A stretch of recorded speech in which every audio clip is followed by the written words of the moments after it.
Hi, this is Lee. I wanted to tell you that when there's people who are doing rankings of Kiss albums, there's a lot of people who do similar rankings, and there's some where I would think they're not really that good to trust. The first sign of someone who is not to be trusted is someone who keeps having to say, "This is my opinion. So if you don't agree with it, it's all subjective." You don't have to say that.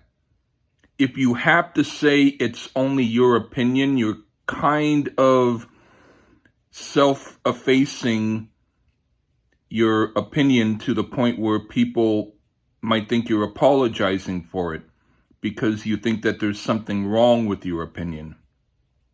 Say, these are the Kiss albums according to how I'm ranking them. And that is a good start.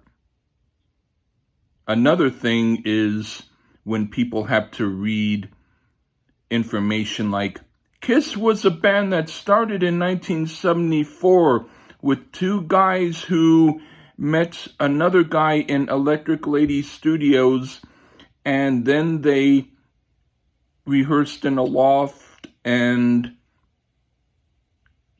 if people want to read information like that, they can read it. They want to know the rankings of the albums. They don't want to know the details of Kiss. You're not doing these videos for kindergartners, unless you are, and some of your opinions do reflect that you have a kindergarten type of mind. Another thing, anyone who automatically and really quickly wants to cite The Elder as the very worst Kiss album, that's stock answers that people do.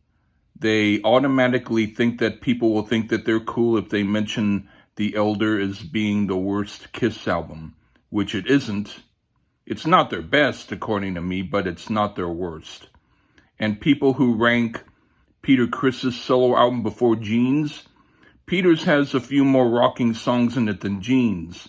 And people who claim that the best songs off of Gene's solo album are the acoustic stuff, they're not to be trusted. You don't have to really love Peter's album, but at least if I hear one guy say that they dislike Gene's album more, I'll be able to trust him more. Another thing, people who mention Carnival of Souls as being one of the worst albums, they're not to be trusted because it's a good album. If you listen to the heaviness of it, there's a lot of groups that they mention in the grunge genre, which I don't like, and they think that they're better than Kiss. Well, no. Kiss, if they did grunge, and that's sort of debatable because I listen to Carnival Souls as a good heavy rock album.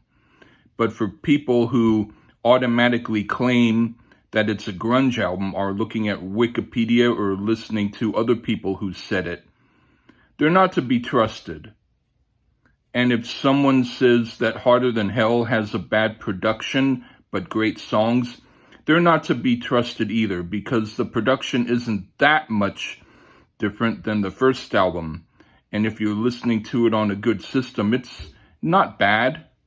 You can hear everything. It's not that muddy, but the songs are slow, and definitely they're not the best songs that Kiss did. So anyone who claims that Harder Than Hell is the best Kiss album, their opinion is not to be trusted. So as far as I'm concerned, understand that when you're watching these videos of Kiss albums being ranked, fast forward a little bit. Find out what the first album is being ranked.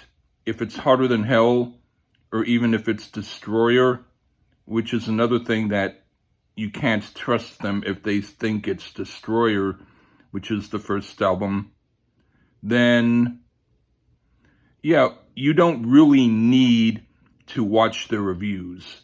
And if you watch the reviews of other albums by other groups, like Aerosmith, if they claim that Toys in the Attic is the best Aerosmith album, when that production is not that great and there's only a few good songs in it, they're not to be trusted either. So look at who's doing the ranking, look at how they're presenting the stuff, look at whether or not they're saying way too much about the Wikipedia things, and whether or not they sound like they're reading from a card, which I'm not. I'm doing this off the cuff. But remember all that, okay? Bye.